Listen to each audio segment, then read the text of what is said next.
اعوذ باللہ من الشیطان الرجیم بسم اللہ الرحمن الرحیم۔ عزیزان من، آج مئی 1983 کی 13 تاریخ ہے اور درس قرآن کریم کا آغاز سورہ الحدید کی آیت 22 سے ہو رہا ہے، 57/22۔ سابقہ آیت میں ایک لفظ آیا تھا تو میں نے چلتے چلتے اس کے متعلق بات کی تھی۔ ذکر چلا آ رہا تھا عذاب و مغفرت کا، جنت اور جہنم کا۔ سارے قرآن میں یہ چیز ہے کہ وہ انسانوں کے اپنے اپنے اعمال کے نتیجہ ہوتا ہے، وہ جو جنت وہ جہنم۔ تو اس آیت میں یہ چیز جنت کے متعلق ارضھا کا ارض السماء والارض، یہ کہنے کے بعد ذالک فضل اللہ ہے یؤتیہ من یشاء، کہ یہ اللہ کا فضل ہے، وہ جسے چاہے دے۔ یہ ترجمہ ہوتا ہے من یشاء کا، یہ ایک جگہ لفظ نہیں ہے، یہ تو قرآن کی بنیادی تعلیمات میں سے ایک چیز ہے، بڑا بنیادی اصول ہے، اور وہ اصول ہے مکافات عمل کا۔ ہر شخص کو اس کے عمل کا نتیجہ ملے گا۔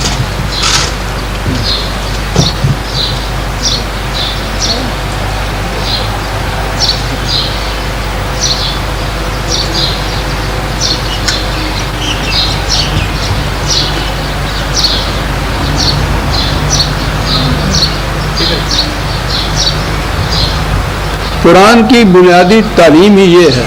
قرآن کی کیا، یہ سارا سلسلہ رشد و ہدایت جو شروع کیا خدا نے، انسانوں کو پیدا کیا، اس کے بعد اپنی طرف سے ہدایات نازل کی، سلسلہ انبیاء کرام نازل کیا، کشمکش حق و باطل ہوئی، یہ سارا اس لیے، یہ جو بنیاد اس چیز کی ہے کہ انسان کو صاحب اختیار پیدا کیا اور کہہ دیا کہ یہ دو راستے ہیں، نجدین ہے۔ ہم نے بتا دیا کہ یہ راستہ صحیح منزل کی طرف لے جائے گا، یہ غلط منزل کی طرف لے جائے گا، اور اس کے بعد اسے چھوڑ دیا کہ جون سا راستہ تم چاہتے ہو اختیار کر لو، یہ تو تمہارے اختیار میں ہے، جون سا جی چاہے راستہ اختیار کرو۔ اگلی بات تمہارے اختیار میں نہیں کہ راستہ تو غلط اختیار کرو اور پہنچ جاؤ صحیح منزل پر۔ تو یہ جو چیز ہے کہ یہ انسان کے کو صاحب اختیار بنانے کے معنی یہ ہے کہ وہ ذمہ دار ہے اپنے ہر عمل کا، اور اس کے نتائج جو مرتب ہوتے ہیں اس کے کاموں کے، وہ اس کی یہ جو آزادی ہے کہ جس قسم کا جی چاہے وہ کام کرے، اس آزادی کی وجہ سے وہ مکافات عمل آتا ہے۔ اگر وہ مجبور ہو، وہ خود اپنی ارادے سے اختیار سے کچھ کر ہی نہیں سکتا، کوئی اور اس سے کرا رہا ہے، تو اس کو آپ ذمہ دار قرار ہی نہیں دے سکتے، سوا ہی نہیں، نہ اس کو سزا مل سکتی ہے نہ اس کی جزا مل سکتی ہے۔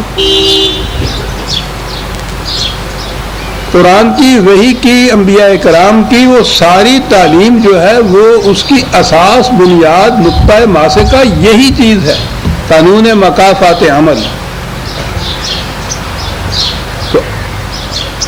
قرآن کریم میں مختلف نہج سے یہ من یشاء وغیرہ کے الفاظ آئے ہیں، رزق من یشاء، قوت من یشاء، جنت من یشاء، اور اس من یشاء کا ترجمہ کیا جسے خدا چاہے اس کو دے دے۔ وہ ساری تعلیم جو ہے وہ باطل ہو جاتی ہے، اس کی تردید ہو جاتی ہے، یہ اس کے خلاف جاتا ہے، لیکن چلا آ رہا ہے، جسے چاہے وہ دے دے۔ یہ کیسے ہوا؟ یہ مفہوم جو تھا ان الفاظ کا یا اس قسم کے دیگر الفاظ یا آیات کا، یہ ہمارے دور ملوکیت میں ہوا، بادشاہت، شہنشاہیت، شخصی حکومت، تو پہلی چیز تو یہی آئی کہ صاحب یہ بادشاہ کیسے بن بیٹھا؟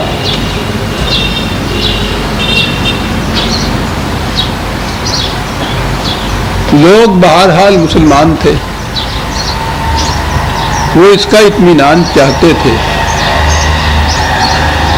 اطمینان یہ مذہب کے نام پہ ہی کر سکتے تھے ان کا، کیونکہ مذہب پرست قوم تھی۔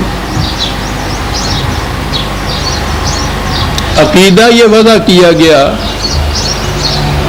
کہ یہ سب کچھ خدا کے ہاں پہلے سے طے شدہ ہوتا ہے، اور یہ اس کو خدا دیتا ہے جس کو دیتا ہے۔ سلطنت بھی جس کو چاہتا ہے دیتا ہے، جس سے چاہتا ہے چھین لیتا ہے۔ دولت جس کو چاہتا ہے دیتا ہے، جسے چاہے غریب بنا دیتا ہے، جسے چاہے محتاج کر دیتا ہے، جسے چاہے ککھوں لکھی بنا دیتا، جنہوں کہندے ہو تسی، جسے چاہتا ہے۔ اب وہ سارا جو نظام تھا نا کہ اس نے کچھ قوانین مقرر کر دیے ہیں اور کہہ دیا ہے کہ جس قسم کا راستہ تم اختیار کرو گے اسی قسم کا نتیجہ تمہارے سامنے آئے گا۔ وہ جو بنیاد تھی وہ اصل اور بنیاد ساری اکھڑ گئی اپنے ہاں سے، جب یہ بات ہو گئی کہ تم نہیں، تمہارا اختیار و ارادہ نہیں، وہ خدا جسے چاہے وہ دے دے سا۔ کاہے کے لیے یہ وضع کیا گیا عقیدہ قرآن کی اتنی کھلی ہوئی ساری تعلیم کے خلاف، کہ وہ جو پہلی چیز یہ کہ وہ جو قرآن کی روح سے تو کوئی شخص بھی زبردستی قوت کے زور پہ سلطنت حاصل ہی نہیں کر سکتا، اسے تو وہ استبداد کہتا ہے، اسے تو وہ فرعونیت کہتا ہے۔ اب یہ جو حاصل کی اس طرح سے، اس کے لیے شرعی یا مذہبی جسٹیفیکیشن کس طرح سے ہو، وہ آگے یہ حضرات حامان کا جنود عقیدہ وضع کر دیا کہ یہ انہوں نے نہیں زبردستی لی، یہ تو خدا دیتا ہے جس کو چاہے وہ دے دے۔ ان کے خلاف حرف شکایت زبان پر لانا خدا کے خلاف شکایت ہو جائے گی، اور خدا کے خلاف شکایت کرنے والا بندہ پھر پوچھو نہیں اس کا کیا اثر ہو جائے گا۔ یہ کہنا یہ بنیاد بن گئی عقیدے کی کہ یہ سب کچھ خدا کی طرف سے ہوتا ہے، انسان کا اس میں کوئی اختیار نہیں ہوتا۔ آپ غور فرمائیے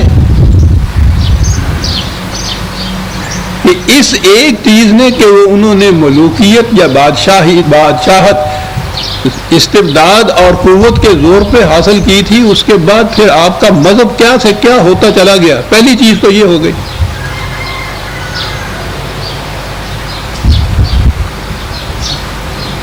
یہ آئی بات کہاں سے دماغوں میں؟ اس لیے کہ نبی اکرم صلی اللہ علیہ وسلم اور صحابہ کبار، ان کے زمانے میں تو سوال ہی نہیں تھا کہ اس قسم کی کوئی بات ذہن میں آتی۔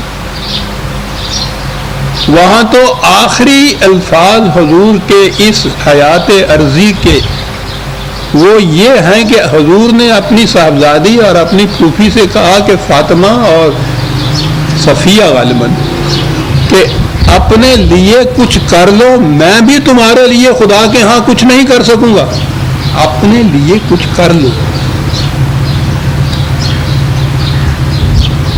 تو جب عقیدہ یہ تھا تو یہ تو آ ہی نہیں سکتا۔ یہ عقیدہ کیوں پنپا؟ جو حضور نے فرمایا کہ جو کچھ تم کرو گے اس کا نتیجہ تمہارے سامنے آئے گا۔ یہ خلافت تھی، یہ ملوکیت نہیں تھی۔ خود ان میں سے کوئی بھی سلطنت حاصل نہیں کرتا تھا، اور سلطنت کیا تھی؟ ذمہ داریوں کا مجموعہ۔ جس مملکت کی یا سلطنت کی یا اسے بادشاہت تو خیر غلط لفظ ہی ہے اس کے لیے، جس حکومت کی کیفیت ہو کہ اگر دریا کے کنارے کوئی کتا بھی بھوک سے مر گیا تو عمر کے گلے میں اس کے لیے بھی رسی پڑے گی، تو آپ اندازہ لگائیے کہ یہ کیا بادشاہت اور کیا شاہنشاہیت۔ یہ لوگ تو کہتے تھے کہ یہ تو ہمارے گلے میں ڈال دی یہ چیز امت نے، انہوں نے یہ کچھ کیا کر دیا، ہمارے بس میں بات ہوتی تو ہم کبھی قبول ہی نہ کرتے۔ حضرت عمر سے جب کہا گیا کہ اپنے بعد جو تم ایک شخصی نہیں بلکہ جو بورڈ مقرر کرتے ہو کہ ان میں سے کوئی خلیفہ چن لو، اس میں اپنے بیٹے کو بھی رکھ دو، تو آپ نے کہا کہ بابا بخشو، یہ ذمہ داریاں جو اس کی ہیں، خطاب کے خاندان میں سے ایک ہی شخص اگر اس کے لیے قربانی کا بکرا جو چڑھ گیا ہے کافی ہے، باقیوں کو تو بخش دو۔ یہ تھی یہ حکومت، تمام ذمہ داریاں اور کوئی اقتدار نہیں۔ دو لفظوں میں اگر کوئی سمجھنا چاہے نا اسلامی حکومت کسے کہتے ہیں، تمام ذمہ داریاں بلا کسی اقتدار کے۔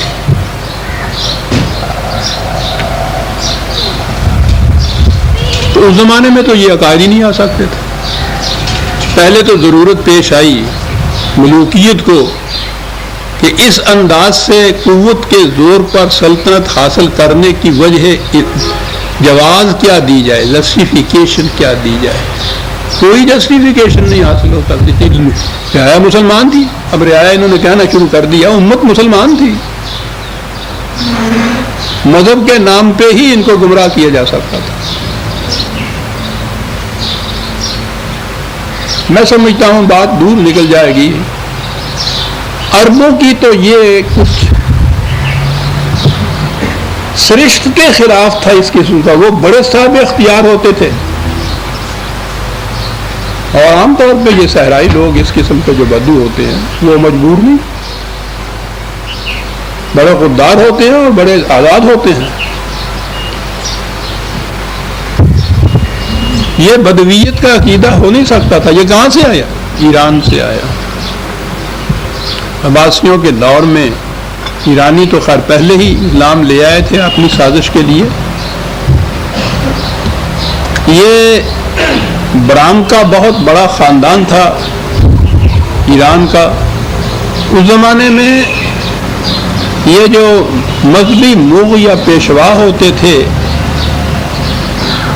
یوں تو بادشاہ یا شہنشاہ کے بعد ان کا نمبر آتا تھا، لیکن فی الحقیقت سلطنت کے امور میں سب سے بڑا نمبر ہی ان کا ہوتا تھا۔ بادشاہ بھی گویا انہی کی مرضی کے تابع چلتا تھا۔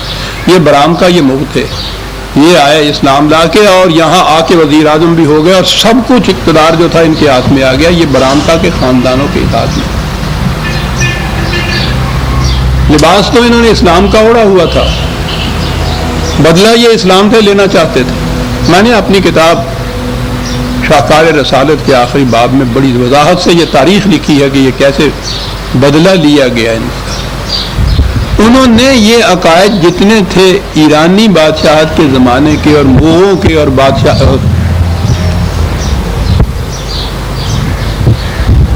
مذہبی پیشوائیت کے اجمی خیالات تصورات، وہ ایک ایک کر کے اسلام کا بنا دیا۔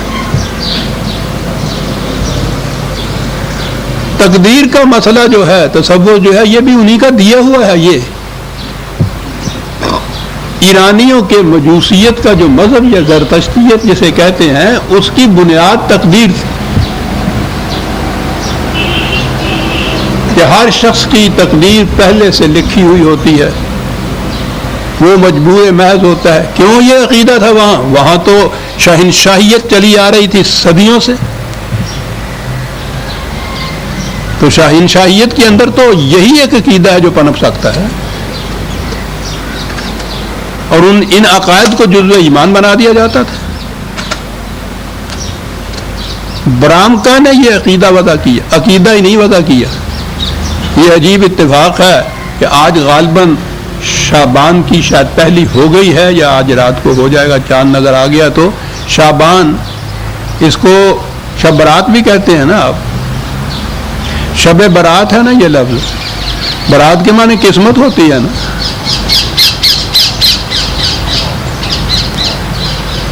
یہ قسمت کی رات کیا ہے؟ ایرانی آتش پرست ہے نا، یہ آتش بازی کیوں چلتی ہے اس رات کو؟